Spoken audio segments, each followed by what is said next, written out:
Grace and peace to all of you, and welcome to the Norwich Congregational Church. We gather today to remember and rejoice in the life of Martha James, to reflect on the ways that she blessed us, to be mindful of how our own lives are shaped by those who have loved us, to be conscious of the preciousness of this life that we share, conscious of others who have died, and of how in life and in death we belong not only to God but to one another, with love binding us together, love abiding with us in our past and our present and our future. Doug reminded me the other day of something that Marty did for this church, and she did many things, too many to name. This is one. Doug told me about Marty's love for green and growing things, about how she broke the ground for the flower garden right beside the church, just outside those windows, tending it carefully and patiently until it overflowed with color and fragrance and beauty. He told me about the window boxes that she brought into this sanctuary filled with geraniums, which, when the seasons changed and the flowers struggled, she would take home to nurse back to life until the time was right to bring them back here and to bless this space with their vitality. And these may seem like small things, the kind of thing that we would hardly consider world-changing, and yet they were for this church, for this town, for those who loved her, for those whose own growth and vitality and humanity was nurtured by her loving hands, and for anyone who happened to find themselves pausing for just a moment to consider the bee in the flower, or the bird on the branch, or the peaceful stillness and hopefulness of the garden that Marty made. It was nothing less than the Word of God speaking beauty and hope into this world. And so we are mindful of that too today. The way that Marty made a garden of her life, and of the way that we are all called to tend the good ground of our lives in a spirit of love and generosity. In the Gospel of John, Jesus says, "I am the vine, and you are the branches." And he invites his disciples, considering that unity of the human and the divine that they encounter, he invites them to abide in love with one another, and to trust that the outgrowth of love in their lives is the outgrowth and the flourishing of God in the world, and the music of God in the world. She loved music too. As we reflect together on Martha's life, as we tell stories, as we join hearts in gratitude, let us give thanks to God for the garden that she made, for the things that blossomed and grew and made the world beautiful because of the love that she shared and the warmth that came from her heart, all of which was and is a gift from God. Let us be together in prayer.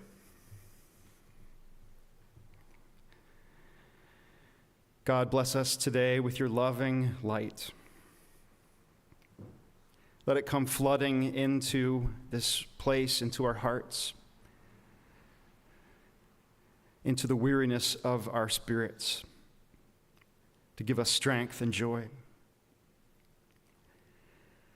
Let your peace come to lighten and encourage our hearts made heavy by sorrow. Fill this place and these dear people with your spirit of tenderness. and help us to hold sacred the gift of love that we share, and to receive this time as a holy time, a time in which memory and hope and joy and sadness may join hands and lead us more deeply into this life of love and community for which you have made us. In Christ's name we pray. Amen.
I'd like to invite Marcia to come forward and share her remembrances.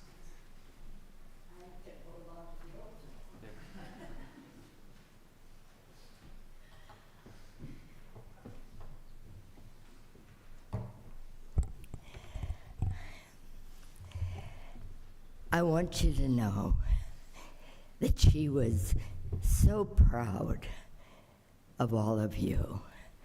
She talked to me a lot about the people of Norwich. She was so proud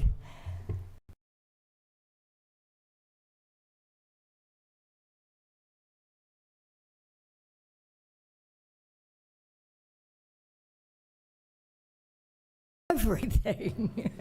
He's an expert on the world.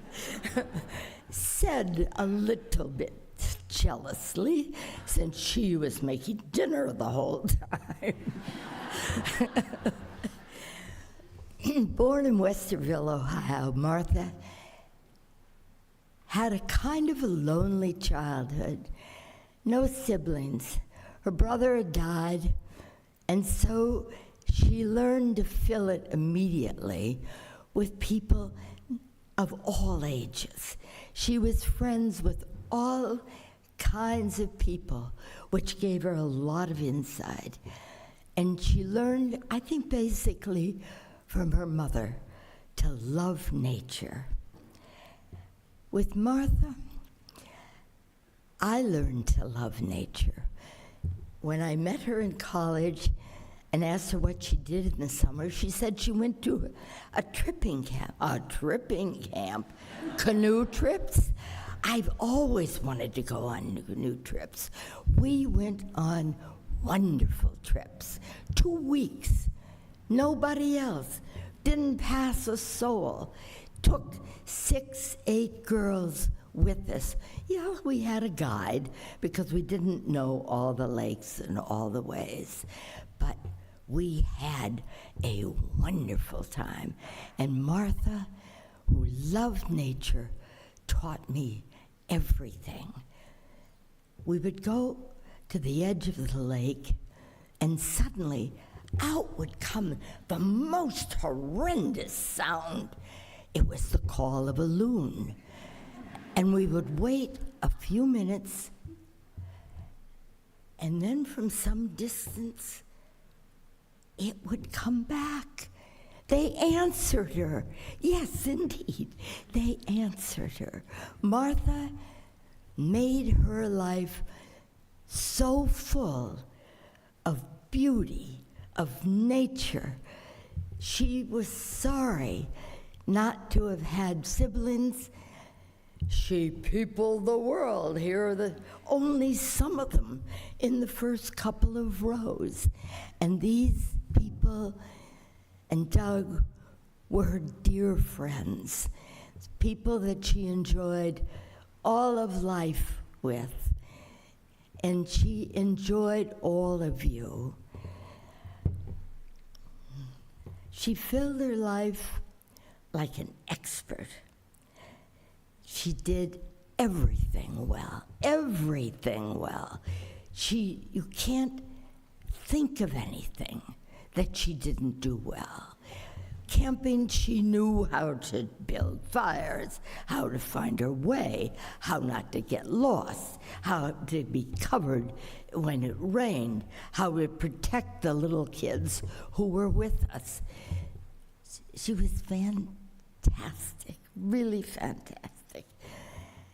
And in life following that, she did everything well. She was a great teacher. She was a great friend. She was a great mother. And were you lucky to have had her here with you, because she was a person of value and character and love, extraordinary. She and I had great adventures together, some dangerous. I won't go into those. But all of them exciting. And she was someone, didn't complain, but among my friends, she was someone who would tell me the truth about life. There's some hard truths in life that all of us know. There's some disappointments. Martha had some of those too. And she shared them because she knew I would have some disappointments also. And that had to be a part of our friendship. It had to be more than just good times and adventures. I admired her deeply. When I met her at Denison in our freshman year, I said to myself, Marcia, stick with her. You'll learn so much. And I did. I stuck right with her. All through Denison and afterwards, our friendship never lapsed, never went away. Sometimes we didn't talk for a while, but when we lived in Washington, I came up here every year at least for President's Weekend, and she took me skiing to the Dartmouth Skiway. She knew it wasn't Alta. She knew it wasn't the Alps. She knew where I had skied. Did she apologize? No, sir.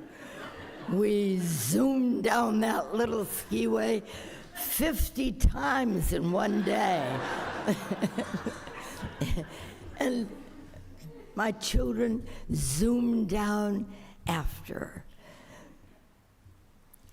Martha, born in the Depression, knew that life was not in your control. If you were blessed with good times, and we weren't, we lived through several wars. We had the insecurities of wars. You learn to appreciate the beauty, the wonderfulness of life. And as an only child, she peopled the world. I know that there could be 3 times as many relatives sitting in these pews because she was going to have children around her. She was going to have grandchildren around her, the most she could. We all learned from her. We all learned to contribute, to do our part, to appreciate life, to not take anything for granted, and we were the happier and the more secure for it. Martha, you did a great job, darling. I wish you were here to hear this.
Hello. I'm Eric, Biggs, whatever, one of Bam's grandkids. I've got a story and a verse. When I was pretty small, Bam would take me into the garden and we'd pick snap peas. And to this day, I still eat fresh vegetables, and it's great. I'm really thankful for that, and that was really nice to share the morning mist. The verse is,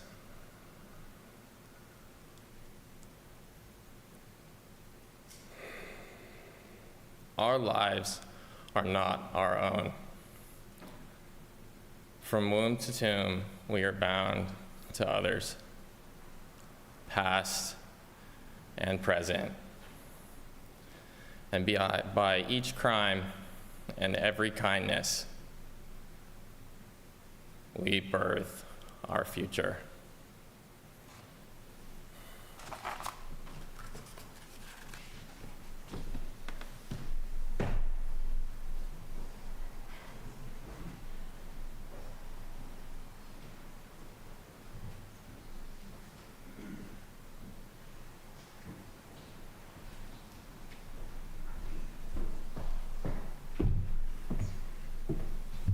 Hello. My name is Andrew. I am one of Marty's grandchildren, or Bam, as I called her. Couldn't say grandfather and grandmother, so I think we settled on Bandita and Bamama, and it pretty much stuck throughout. So I'm going to address her as Bam for the rest of this. From a young age, and I've really been able to reflect on it over the last 6 hours of being in Norwich, Bam taught me so much about life. I had a nanny growing up. My parents worked a lot, but I used to go to her house from what I can remember, the early months of my life until I was about 5 when we moved to Chicago, and we always made an effort to come back to Norwich to spend time at the grandparents' house. We used to buy milkweed and grow butterflies. If I was lucky, I got to watch a movie and make Ovaltine. We used to go in the backyard and catch frogs with nets, and she taught me all about just kind of the ecosystem of the place where they lived and where they still live. And we used to pull carrots out of the garden. So many just smaller, fundamental things of life that I think people forget about as you grow older and you start to kind of fast forward into the life that people want you to have. Some of the most important things Bam taught me were that you can change the world. I think she truly believed that. I think that everything that she did had a little bit of that inside her. And changing the world started with believing in one person. And she was such a good teacher because she didn't just want to teach, she really wanted you to learn. And if she could teach one person that they could change the world, then she could teach the entire world that the world could be changed. And I think she really believed that. One of my favorite movies we used to watch together was The Gods Must Be Crazy. I don't know if she ever watched it with you all, but like when I think back on it, I couldn't, like, we weren't allowed to watch movies that were kind of out of the grid lines of things that she would call like safe or normal. And this movie was about a remote tribe in Africa that discovered a Coca-Cola can that fell out of an airplane. And they thought that the gods were speaking to them. And one of the tribesmen ends up going on a journey and meet some people along the way to discover the Coke can and to bring it back to the gods. And on its surface, it's nothing, it's a movie, but at the end of the day, I think that it is like the movie that exemplified that it is about the journey and it's about the adventure, and she believed in that so much, and all the little things that you could pick up along the way. So I'll never forget that. I'll never forget that she used to teach me so well. Everything that everybody said, I couldn't speak more to it, because her love for nature, her love for people, her belief in people, all of that's been passed directly through.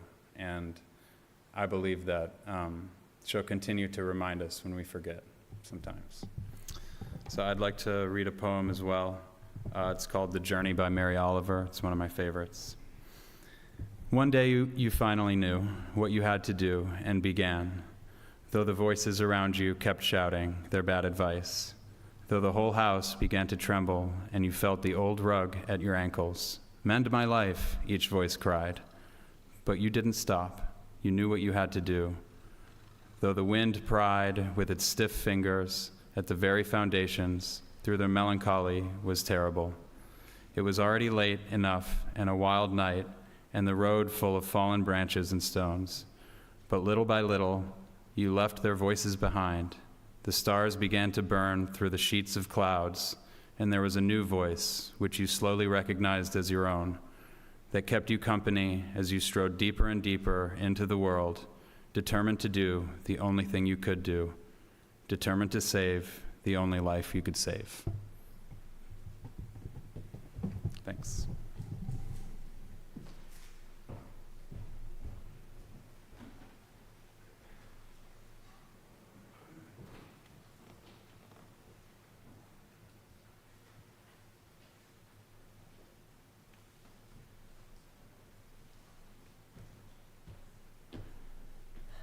That was pretty good. I'm nervous to go next.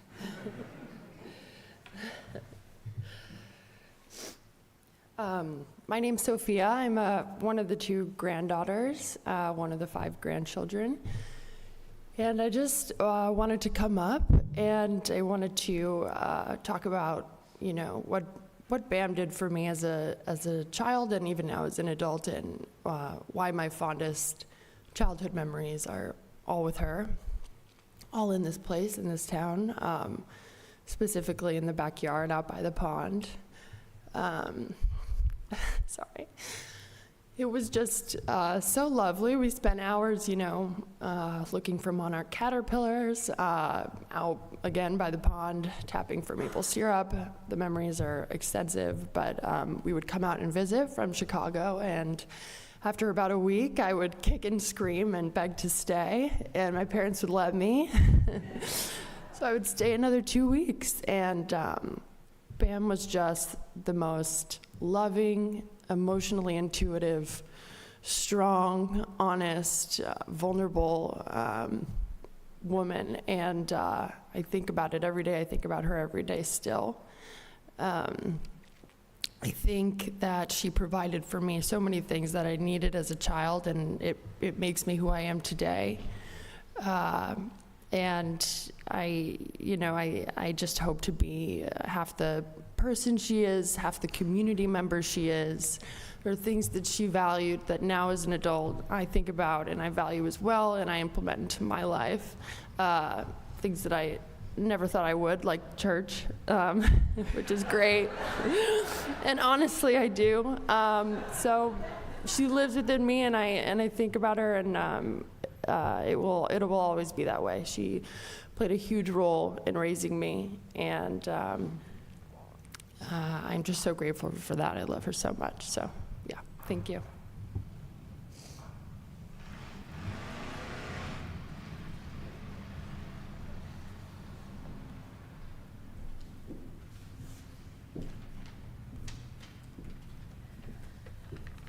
Hi, I'm Laura.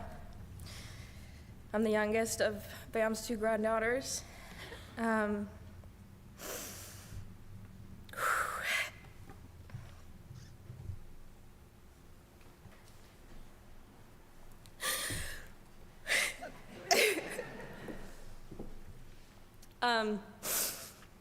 So in thinking about what I wanted to say, I've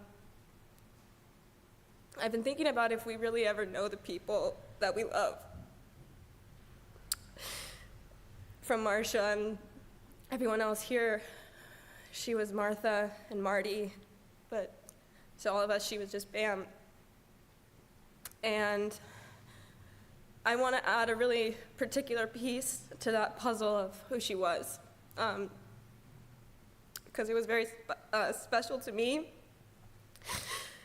and it continues in my life, even now. So as Marcia mentioned, they were canoe trippers, Bam and Bandaddy, and when I was 5, Bam took me and my family on our first trip. And in those lakes, I was a very imaginative kid, and when I was there, I felt like the world was actually magical. And to me, Bam was really part of that, and she was what made it come to life. And she encouraged that in me in a way that it was like she really understood what a 5-year-old could see behind a pine tree. Like I was really seeing unicorns, and Bam was like right there with me. On that trip and the ones that followed, she taught me how to find moss that would stop my cuts from bleeding, from whittling. She taught me how to make canoes out of dental floss and birch bark. She taught me how to look for snapping turtles, which is its own story. And my memories of her are so steeped in that place. Her laugh mingles with the sound of the trees, and her eyes had this twinkle that was really just like the lake and the sun. And she played with my brothers and I on those trips like all day. We had word games and riddles, and some of the hardest laughs I had as a kid were playing cards with her at night. Hearing her laugh, she had the most particularly joyful, uninhibited laugh, and when she would really let loose, like even to me as a kid, it was an example of being herself and finding joy. Most special to me were the mornings when she would wake me up in my tent, and she would bring me down to the lake to see the mist rising, and we'd take off our clothes, and I'd follow her in, and she called them our polar bear swims. Overall, my experience of Bam was of observing a woman of deep care and intention, along with a real sense of her own power. Like Andrew said, I really think she thought people could change the world, and she did. Choosing to lead canoe trips in the 50s and doing that well into her 70s and taking her family with her, she set an example of the woman that I want to be. Someone who follows what she's called to, regardless of it, if it's acceptable, and who is completely alive and connected to her world. I look back on that first trip and how I came to know myself and my grandmother on the subsequent trips, and I feel such immense gratitude and luck that I had such a woman and such a role model in my life. I am equally thankful that I get to go back to the same place each summer. It's my 9th summer going up there. And I get to pass on the lessons that started with her, of cultivating a relationship to what is wild and beautiful in ourselves and in other people. I feel her there very strongly. She's in every loon call, every early morning swim, in the way that the light dances on the water. I tell all the people that I lead about the woman that I follow in my mind. And every now and then I say, "Hi, Bam," when I feel her passing through. Thank you.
came and practiced this morning to an empty room.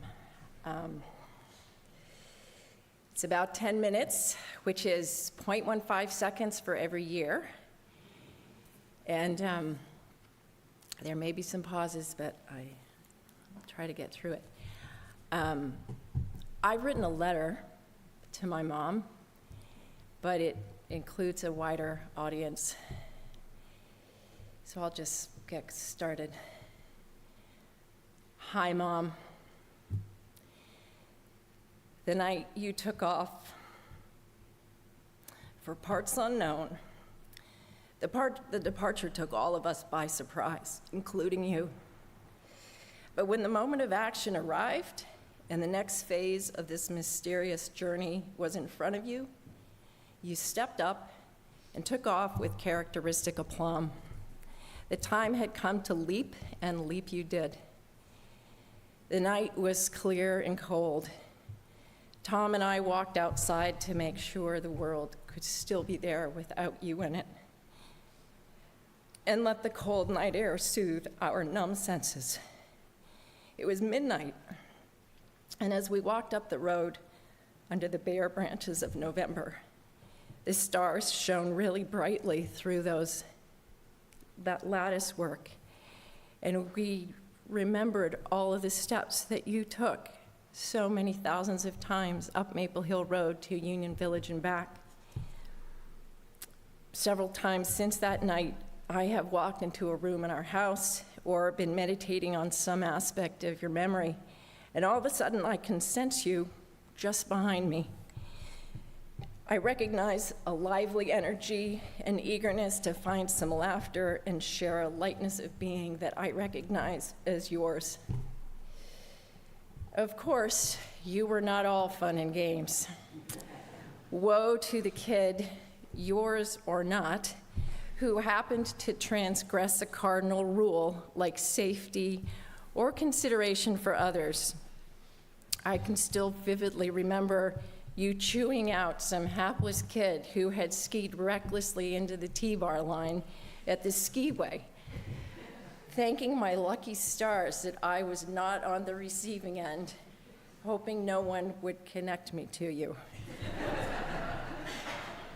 Like all children, I've reckoned with how your particular imperfections, mistakes, and flaws affected and shaped me. I definitely would have dodged a few of those if I had seen them coming. But as I now understand, that is not how the parent-child bond unfolds. It is not just the child who's on the learning curve. One does not get handed the expert playbook when you step into parenthood. But if anyone had a knack for the job, you did. There is no doubt that the benefits and blessings I received as your child vastly outweighed the few road bumps we hit along the way. So today, in speaking to all of you, friends and family, I want to recall some features of your character and life that you modeled every day and passed along to me by example. These caught my attention as I grew up. They are community, creativity, curiosity, and the F word, fun. First and foremost, you taught me that community and the friendships that form the foundation of community need to be cultivated and cared for like a garden. And there's some reoccurring themes here, which you're going to continue to hear. You moved to Norwich in 1968, and safe to say the town was fertile soil for that kind of garden. The day we moved in, Polly Forcier and Susie Hastings had reputedly been cleaning the house in a demonstration of neighborly goodwill that would characterize your long life in Norwich, populated by a posse of formidable women, in the good sense, who were your friends and accomplices in so many things. Upholstering with Pat Gardner, learning to stencil with Polly Forcier, plotting family outings with Sally Bauer, making jewelry with Susie Hastings, putting together costumes and props with Ann Siebert for the Norwich Parade, collaborating with an army of sewers to pull dresses off for the skating show, learning the ropes of the Norwich pageant from the creator, Betty Booth, sharing the trials and tribulations of child rearing with a posse of so many families. Within days of arriving, you were forging friendships that began with the neighbors, the gardeners, and the Sieberts, but from there extended outward into Norwich and Hanover parents who were all here in the 1960s, putting us kids on the road to a New England childhood that rivaled what Mark Twain described in his days, complete with wandering the hills and fields and rivers of our towns. Your community was large and colorful, an ever-expanding collection of citizens of Norwich and the neighboring towns and eventually the world that you treasured your whole life. I would really like to name every single person, but that would be overwhelming and there's not enough time. And I just want to extend to all those friends and families, many of whom are here today, a profound thank you for the friendship you enjoyed with my mom and modeled to me. Beyond your lifelong love of friends and community, you possessed an I can do anything creativity that was firmly anchored to pragmatic realism. You had a willingness to look for your tools and materials wherever you could find them and whenever, hence your well-traveled path to the flea market, the Norwich dump, and roadside cast-offs that you were going to repurpose, refinish, reupholster, put to some other use. The world was your oyster when it came to finding cool stuff to do and make. Terrariums, Christmas wreaths, tables, chests, you were stenciling things, innumerable costumes, an endless stream of shows and plays that you authored partly as part of your involvement in the Sunday school here. This is a building that my mom was in throughout her life. You were always resourceful for me in a way that marks a generation of people who were born in the Depression and lived through World War II, and I don't remember ever seeing you at a loss. You were always buoyed by an inveterate sense of optimism and hope for all things. Tied to your creativity was a curiosity about everything, but particularly the world of creatures, domestic and wild. Once grandchildren began to populate the pond and backyard, you always had a project going, whether it was catching salamanders or painted turtles, or we've already heard about the monarch chrysalises. She usually had a fish aquarium full of them for any child who happened to come by. He delighted in the puppies that we had several times. Our first Dalmatian Lark, we witnessed the forces of conception all the way through delivery. There were at least 3 different sires. We didn't think that was possible, but it was. And you wrote stories about the adventures of Blossom and Finnegan. When she was in her 80s, she hand wrote, about 10 chapters of stories about the Dalmatian Blossom and the Jack Russell Finney. And I typed them up and put them in a book, but she was the author. You had a fascination and appreciation for all things 2, 4, 6, and 8-footed. You allowed spiders to spin webs in corners of the house and were happy to leave them there so that they could catch bugs and keep the population down. You were a lifelong student of the natural world, and nothing delighted you more than to share that with a child, whether it was yours or somebody who was visiting. Finally, no recollection of your life would be complete without noting your sense of fun and humor. You loved nothing more than a good laugh and joke and had an unexpected collection of tongue twisters, limericks, and stories. I remember being surprised when one of the kids came up, they were about this tall, and said, "Bam taught me a new tongue twister. Let's see if I can do it. I slit a sheet I slit, upon the slitted sheet I sit." You loved singing and songs and musicals, and I recall one time you were well into your 80s, struggling with your memory, but you sang at least 8 verses of a risque tune about a female cat that wandered into some pretty sketchy territory with total and perfect recall. I mentioned that you wrote plays for Sunday school at this church, but you also loved skits and parades, charades, And you once planned an entire production on a canoe trip. So this involved portages and paddling and everything, in which you got my mild-mannered father to don a wig and a sleeping bag like a Greek tunic with not much underneath, and come yodeling down the path in a high falsetto, singing lyrics from La Traviata. All for the sake of entertaining your grandchildren, not yourself, who were just young enough to believe your explanation that a famous Italian opera singer had been flown in just to perform.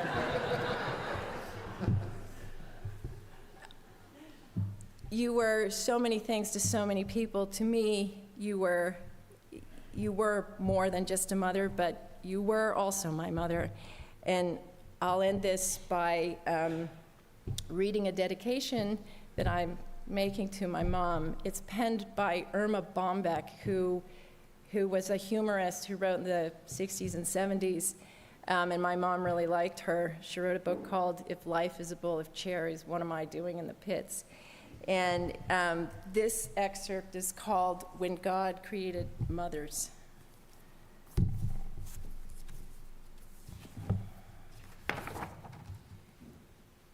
When the good Lord was creating mothers, he was into his 6th day of overtime when the angel appeared and said, "You're doing a lot of fiddling around on this one." And God said, "Have you read the specs on the order? She has to be completely washable, but not plastic. Have 180 movable parts, all replaceable. Run on black coffee and leftovers. Have a lap that disappears when she stands up. A kiss that can cure anything from a broken leg to a disappointed love affair. And 6 pairs of hands." The angel shook her head slowly. 6 pairs of hands? No way.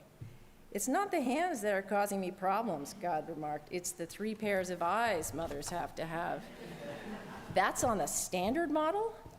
asked the angel. God nodded.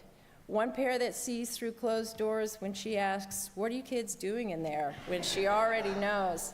Another here in the back of her head that sees what she shouldn't, but what she has to know.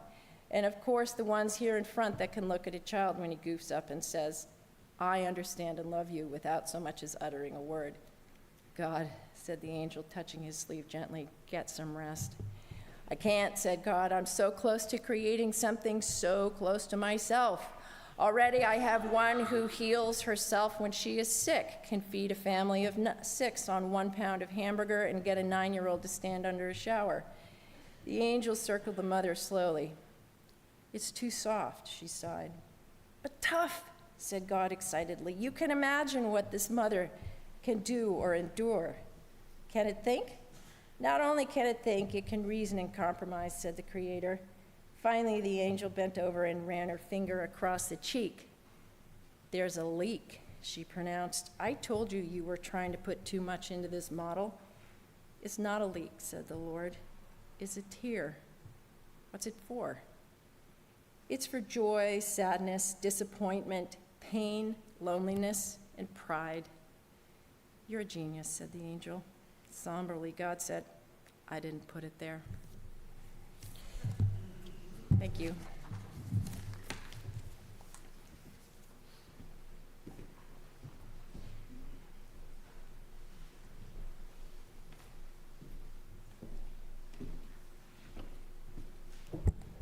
Hello.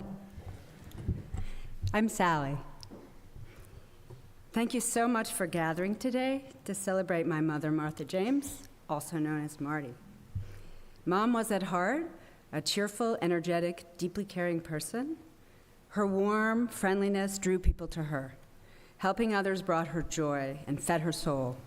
Indeed, she was a good friend, but also a mother to many beyond our immediate family. She originally trained to be a teacher, and teaching was a lifelong love. In the mid-1980s, she began teaching English as a second language to refugees in the Upper Valley. The experience was deeply rewarding to her. While teaching ESL at Hartford High School, she worked with a number of teenage boys who had come to us alone from Cambodia. One boy, Saroy Sam, needed a place to stay as his foster family didn't work out. She invited him to stay with our family, and the rest, as they say, is history. He was welcomed into our family and treated as a son. He has been a member of our family ever since. The love, support, and encouragement my mom gave him as a family member made an enormous difference in his life. He has since found his birth mother and sisters, and they are all now in the United States. It has been a gift to have Saroy and his family be part of our family. Saroy and his wife Vina now have a beautiful daughter, and her middle name is Martha. I would also like to salute my parents' 67 years together. They were blessed with a happy marriage. My dad, more of the introvert, my mom, more of the extrovert. Together, their union was both complementary and very compatible. They shared so many interests, hobbies, and loves together. Describing their marriage, my father often said, quote, "I carry the hose." In this case, he was referring to a fire brigade, where there are those leading the charge to put out the fire, my mom, and those supporting the chargers, carrying the hose. First and foremost, my folks loved being parents. Family was and is the centerpiece of their union. My mom's life dream was to have a big, happy family, and she fulfilled that on every level.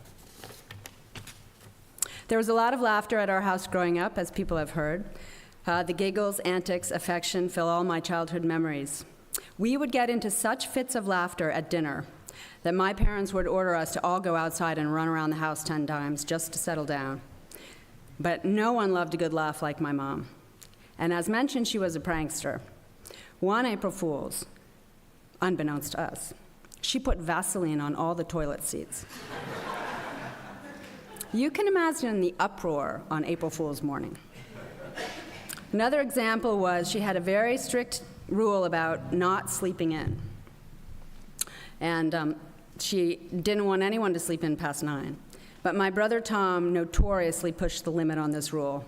And one morning, while outside watering her flowers, she directed her garden hose up at his bedroom window, knowing right where his bed was, to get him with the hose because it was after 9.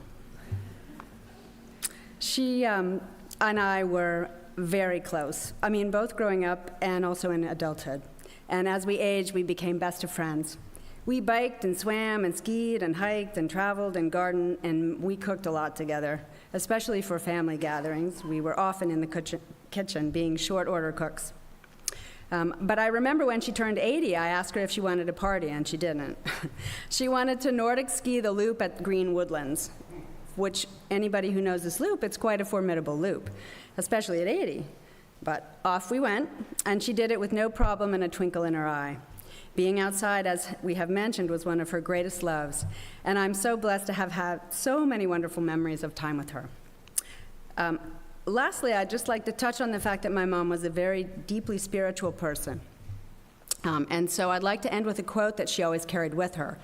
The backstory dates from the time I was 19, traveling the world, and became critically ill. I was alone and hospitalized in Hong Kong. I spoke to my parents daily, but I didn't seem to be getting better. And one afternoon, my mom abruptly decided she just needed to get on a plane and fly to Hong Kong and see for herself what was going on. And thank goodness she did. Because once she arrived, she realized that Hong Kong wasn't medically equipped to care for me, and I was dangerously sick. She set in motion my dad flying over, and from there he launched my incredible medical evacuation from Hong Kong all the way to the Mass General in Boston, where I finally got the care I needed and miraculously recovered. Mom stayed with friends in Boston during my hospitalization and daily came to stay with me in the ICU. They were often 12-hour days or longer spent at my bedside. She was like my guardian angel, and I am grateful to her devotion and support during that difficult time. It was an ordeal for all of us, but if my parents hadn't come over, there's no question I would not have survived. En route from Hong Kong to the United States, we had to do an emergent landing in Hawaii because I had become very unstable medically. There, one of the critical care nurses gave my mom a quote from the Philippians, and it really resonated with her. And she kept it with her ever since, always in her wallet. And I'll read you the quote now. "Don't worry about anything. Pray about everything. Tell God what you need, and thank God for all God has done.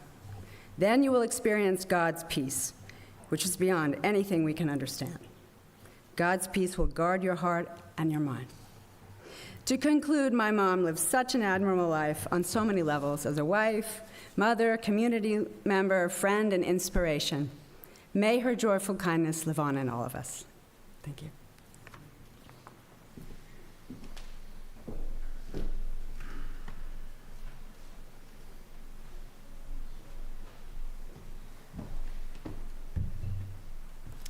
Thanks for coming. To begin, I would like to say thank you to the caregivers who took care of my mom during the last 3 years. Katie, Sean, Laura, Dwayne, and Cheryl provided such wonderful care for my mom and gave her such a great quality of life. Again, we thank you so much. I have many wonderful memories of my mother throughout my life, but the one I'll mention today happened during my teenage years. I had become quite interested in fly fishing, a pastime of her father, whom I never knew and who died when she was only in her early 30s. During the late afternoons in May, my mom and I would head to the first branch of the White River, between Tunbridge and Chelsea, Vermont, to fish. I remember she would sit on an old fallen tree trunk on the river's edge and write letters while I walked downstream, casting as I went. For our first few trips, I didn't catch anything. Riding home on the winding roads in the twilight, she remained optimistic and encouraging, even though I was a bit discouraged. And then, a week or so later, as we stood on the riverbank, I recall us watching mayflies doing a kind of dance across the surface of a tranquil pool. Within an hour, just around the bend from where she sat, I caught a nice-sized brook trout. I let her know, and we were both thrilled. Again, I think it reminded her of her father, whom she missed, and with whom she had gone fishing when she was young. She also loved spending time with her kids. I have fond memories of those adventures on the first branch, with the wonderful golden evening light and the steep, leafy hills that surrounded us. The next memory I will share occurred in the early 2000s when I was facing a potentially serious diagnosis. There was a lot of uncertainty regarding my situation, and the physicians involved didn't really know what to do. After a particularly frustrating and stressful day, I decided to take a walk and get some fresh air before dinner. While I ambled up Maple Hill Road, it started snowing, and when I eventually turned around to head back to the house, I noticed a figure approaching. It was my mom. As we made our way through the whispering snow in the half-light, she told me to take things one step at a time and that we would get through this. Even though I was 32, I was still struck by her deep empathy and how calm and strong she remained, especially when I knew she was full of worry as well. Turning onto Upper Pasture Road, I began to relax and feel better. Maybe I would be okay. That winter, as I awaited surgery at the end of March, we would go cross-country skiing at the green woodlands nearly every day, and on the way home, we would always share a Cara orange. She peeled, I drove. We both got in excellent shape, which helped in my recovery. And despite the impending operation, we, along with my dad, all had a nice time together those winter months. My mom was a teacher, a seamstress, a cook, a piano player, a playwright and a director, a writer and a reader, an outdoors woman, a prankster, an athlete, an activist, a naturalist, a social worker, a dog breeder, a camp counselor, a gardener, and a caregiver. In short, a dynamo. She made us feel good, and she helped us out with both her sensitivity and gregariousness, her optimism and humor, and her altruism, strength, and unconditional love. She was a mother not only to me and my siblings, but to many people and animals, and even a few monarch butterflies. My mom cared. She was there to make a difference, be it with teaching immigrants English or finding them new ways to make money, cooking food for the homeless, or just giving a needy neighbor a ride home from church. Her goal in life was to be a good person, and she was. She could have strong opinions, and when there was dissent, say when it came time for the family to attend a certain play at Christmas, the humanitarian became a little authoritarian. But she always meant well. In her final years, although she was a shadow of her former self because of the disease, her essence, I believe, remained intact. Especially during the last 2 years of her life, she seemed content. She would regularly rub our caregivers' back and hold their hands and even steal a kiss on the cheek. She was always up for a walk. She loved food and music and would still even say hello to whomever she met on the road or at the farm stand or wherever. When our wonderful neighbors would invite us to dinner, she would sit at the table, appearing to listen and enjoy the conversation, even though she couldn't contribute. She was never irritable during this time, which I think is a testament to our incredible caregivers. When I would ask her if she was doing okay, she would nod her head and raise her eyebrows and say, "Doing okay." So in the coming weeks, my family and I will think of my mom when we walk beneath the new green canopy of Maple Hill Road, as we did so often during these last few years, or when we hear the peepers at night, which she used to describe as sounding like sleigh bells. We will think of her we will think of her during the summer while we laze by the pond in the sun, as she liked to do, or when we hear a loon's call on a lake, which she loved. We will think of her when we see the vibrant colors of October, or when we gather and laugh and eat her good food at Thanksgiving and Christmas. We will think of her when we ski through the hardwood forests of the green woodlands on those bright sunny days in February, or when we hear the drip drip of sap in the buckets, which she used to listen for when she made maple syrup in the early spring. And we will think of her when we help someone out, because that is what she loved to do. We will think of her often, and we will miss her.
May God's perpetual light shine on Martha and give her rest and bless her with everlasting peace. And now may the love of the great gardener, the grower, the giver, the one known by many names, the source of our being and our love, may God fill us to overflowing, that our lives may blossom and bear love's fruit. Let us go now in the joy of the risen life, in the love of God and neighbor, and in the peace of Christ. Amen.